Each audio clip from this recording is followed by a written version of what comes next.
কুমিল্লার মুরাদনগরে বাবার বাড়িতে বেড়াতে আসা সনাতন ধর্মের এক নারীকে ধর্ষণের অভিযোগ উঠেছে ফজর আলী নামে এক যুবকের বিরুদ্ধে। ২৬ জুন বৃহস্পতিবার রাতে মুরাদনগর উপজেলার রামচন্দ্রপুর দক্ষিণ ইউনিয়নের বাহের চর পাঁচকিত্তা গ্রামে এ ঘটনা ঘটে। আজ রোববার ২৯ জুন ভোরে রাজধানী সায়দাবাদ বাস টার্মিনাল এলাকা থেকে অভিযুক্ত যুবককে গ্রেপ্তার করা হয়। এছাড়াও ভুক্তভোগী ওই নারীকে মারধর ও নগ্ন ভিডিও ধারণ করে সামাজিক যোগাযোগ মাধ্যমে ছড়িয়ে দেওয়ার অভিযোগে আরও ৪ জনকে গ্রেপ্তার করে পুলিশ।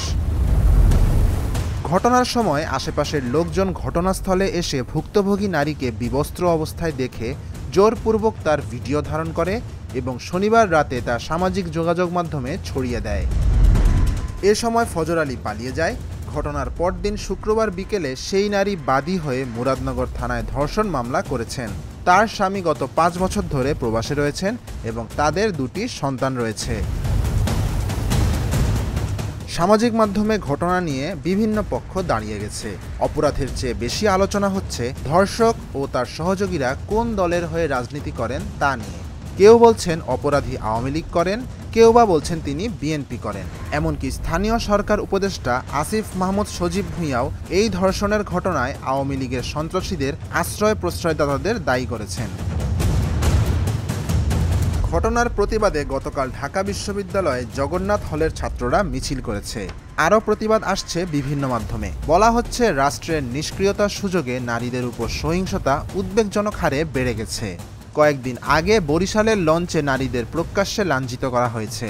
নারী সংস্কার কমিশনকে প্রকাশ্যে বেশি বলে গালি দেওয়া হয়েছে। ঢাকা বিশ্ববিদ্যালয়ের ছাত্রী উত্ত্যক্তকারী অর্ণব নামের একজনকে গলায় মালা ও হাতে কুরআন তুলে দিয়ে সংবর্ধনা দেওয়া হয়েছে। নাদিরা ইয়াসমিন নামে একজন শিক্ষক নারীর অধিকার নিয়ে কথা বলায় তাকে শিক্ষা প্রতিষ্ঠান থেকে বদলি করা হয়েছে। সমাজে যে সর্বগ্রাসী প্রবণতা চলছে, যেখানে কখনো ধর্মের নামে, কখনো রাজনীতির নামে, কখনো জাতীয়তার নামে নারীকে নিপীড়ন করা হচ্ছে। নারীদের সুরক্ষা দিতে হবে। দুর্বলের সুরক্ষা দেওয়া রাষ্ট্রের দায়িত্ব। যদি মেয়েদের রক্ষা করা না যায়, তবে মানুষের ভাবনায় আসবে এই দেশ কি সবার? Dhaka journal news desk.